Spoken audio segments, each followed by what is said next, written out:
Every generation carries its own shadows and storms that require more than just willpower, but a voice to speak and challenge. These are the times when power decides what should be remembered and what should be forgotten. But the times also call for someone to speak, not because it is easy, but because the silence is heavier than words. It is a dive into the unknown, a dare to do the undone, all knowing a price has to be paid. Here is a story of one such voice, James Ngugi Thiong'O, a person not known by names and titles, but driven by the need to answer a question as old as humanity itself. Who will speak our voices if we do not speak them ourselves? By writing in Gikuyu, he basically gave voice, he gave honor, he gave respect, and he placed an African language on the global platform. But Ngugi wa Thiong'o was not always a playwright, an academician, or a public figure. Behind the curtains, he was a father, a son, a brother, and yes, a Pan-Africanist. At the beginning, we were just kids. Sometimes we wake him up very, very early in the morning and ask him to tell us a story. And then he would make up the story as he went along. And we thought these stories were real, only to realize a lot later that he was making up the story as he went along. Ari mutu mwinyihia muno tori na twamuona gura twamuona physically ri tutionaga mutu muthomu no twacoka twagitwa mafuku ni tandekaga literature form 4 the river between ni ndeke literature koko kugiti mwe mutu mugi mutu mwinyihia mutu utagienda kuhigisa mutu. In his interviews, one of the greatest themes of his interviews was championing Africanness. Born James Ngugi Thiong'O in the Kamirithu area of Kiambu County in central Kenya, he was from a humble family that engaged in all possible activities to make a living. Ngugi Thiong'o guciarwo ri aciaritwo kuri poor family no nake ni mundu wari mugi muno. Ngugi athiaga gwakinya hindi ya tamu akaheo rutha nyina akaheo rutha na ithe maruge njohi ya kiruru medie gikombe kana ngirathi 50 cents akona school fees. I knew his father, who was a peasant farmer, and one of the things I know, he used to cultivate sugarcane, and as young boys we loved to pass through the plantation so that we can benefit from the sugarcane. Growing up in the backdrop of the tough colonial times, the young James witnessed the oppression firsthand, something that would later chart the course of his life. Education ya colonial times ilikuwa ya kutoa mtu kutoka kwa community. Yeye anakataa hiyo kule alikuwa anapelekwa. Anarudi nyuma kwa watu wake kujua kwamba ana jukumu kwa watu wake wa nyumbani na watu wa Afrika kwa jumla. But it was not until later that his love for the pen turned into a full-time commitment, first at Alliance High School. Went to the same schools, primary school at Kamandura, and then at Kenyogori we went to the same school, but he was always ahead of me. The way I knew, he was a very studious a person who made friends very easily. And later on, as he was a student at Alliance High School. He went to Alliance High School and he started writing. His love for the arts would later drive him to Makerere University in Uganda, where the fire of his talent continued to blaze.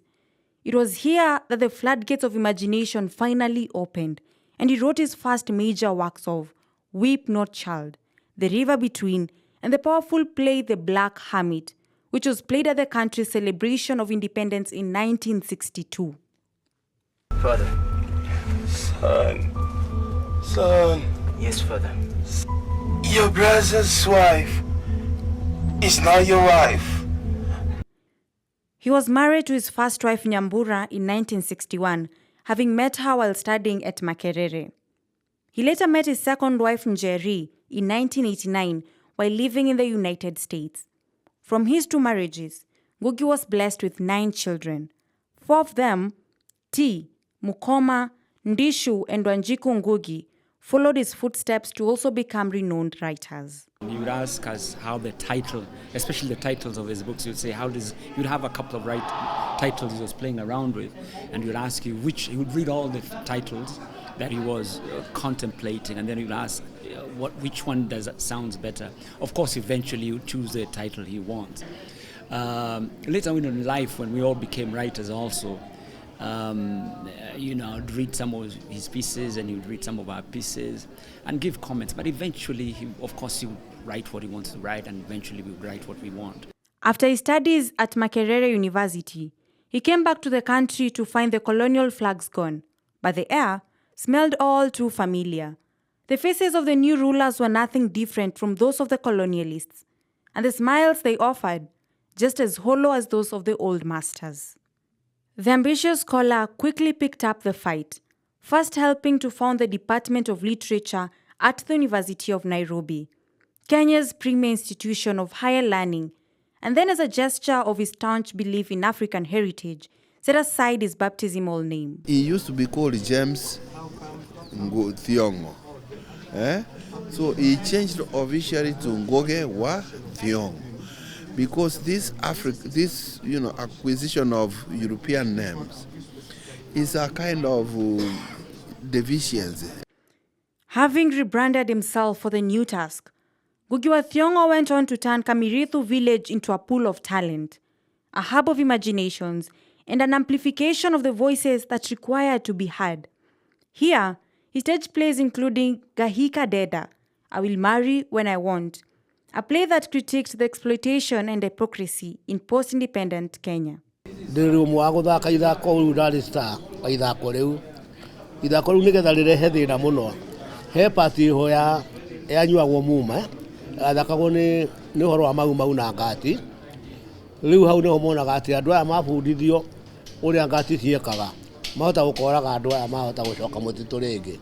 And it was voluntary, nobody was being paid, except the maybe lunch which they were being given, and but it was never actually a production where people rehearsed and then went to showcase.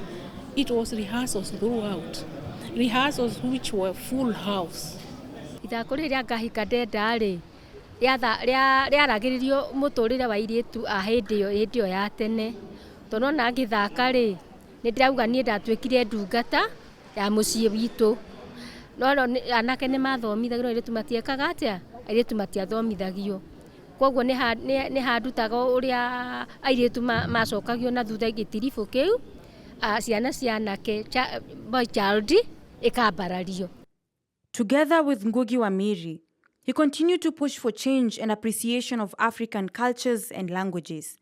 In his words, he said, "If you know all the languages of the world, but don't know your mother tongue, that is enslavement. But if you know your mother tongue and add all other languages of the world, that is empowerment." But his activities with no doubt rubbed the government the wrong way. Ngugi wa Thiong'o was first arrested in 1977 for pioneering the performance of the play Gahika Deda at Kamirithu.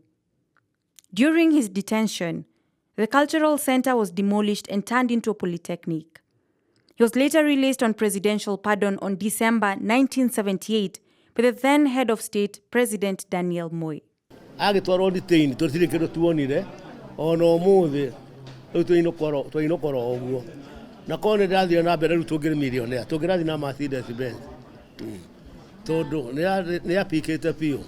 was very hurting to see efforts which were done to educate the local community, to engage people in conscientization, awareness of their history and their culture being destroyed without any real cause. Tumesikia kwamba watu wa Kamirithu wenyewe hawakutambua hii polytechnic na kuona faida kubwa kama vile wao walikuwa wakitabua kulingana na wakati Ngugi wa Thiong'o walikuwa wanasema open theater. Kwa hivyo ilikuwa kama dirisha inafunguka ya kuonyesha watu wa Kamirithu na Wakenya kwa jumla na Afrika wote pamoja kwamba kuna dunia yetu ambayo is not represented katika masomo na mambo ambayo huwa inaenda kwa sasa. But despite being in exile, Ngugi wa Thiong'o wove his words like threads of a spider's web, writing literature that sang of the struggle ongoing, as if to emphasize the spirit of our storytellers knows no chain. Because he had to go abroad, that means that he was also educating many Westerners, which we need a lot of education, endlessly. As an American, I can say that right now very clearly. The life of Ngugi wa Thiong'o is a mix of upheavals, suffering, and persecution. At the same time, it is a testament of the power of resilience and unwavering desire to dream big despite of the times. At the time of his demise, the literature icon had received at least 7 honorary doctorates and 2 honorary memberships from various bodies. In addition, he has written at least 33 books, encompassing the genres of memoirs, essays, novels, plays, and children collections. As the icon he was, it was easy to see him as only that, but Ngugi wa Thiong'o had his human side, a family man, a father, and a community member. You know, it's very strange because when we were at home, he was just your father. It was only when we went out, for example, to a conference or in the streets of Nairobi, when you would realize that he was not just your father, that he was a famous writer, because people would almost like push you aside to say hi to him. If you saw him dancing and even going chini kwa chini, you'd be amazed. So he was a good dancer.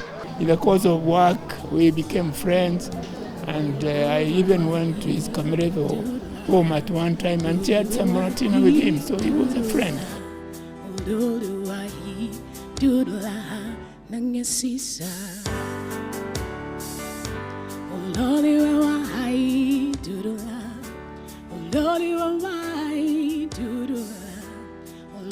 Ngugi wa Thiong'o died on the 28th of May 2025 at Beaufort, Georgia in the United States.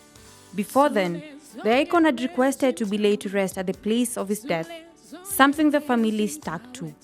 Ngugi wa Thiong'o has left behind a legacy, a story that is worth retelling to generations to come. He always found something to laugh about, even at his worst, in detention, arrest, torture, exile. He didn't like to focus on those things or dwell on them. Yes, we'll talk about them a little bit, but eventually he will talk about something else and you'll be laughing at small, especially funny stories. Ngugi, you have done your work.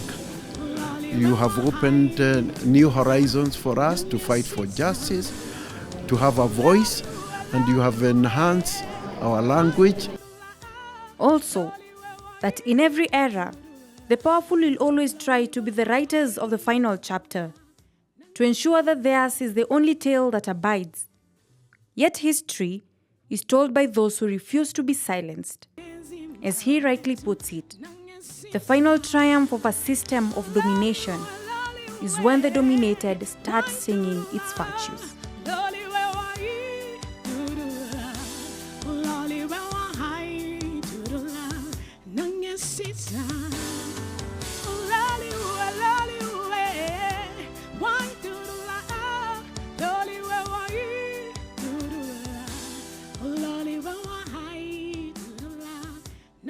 Caesar.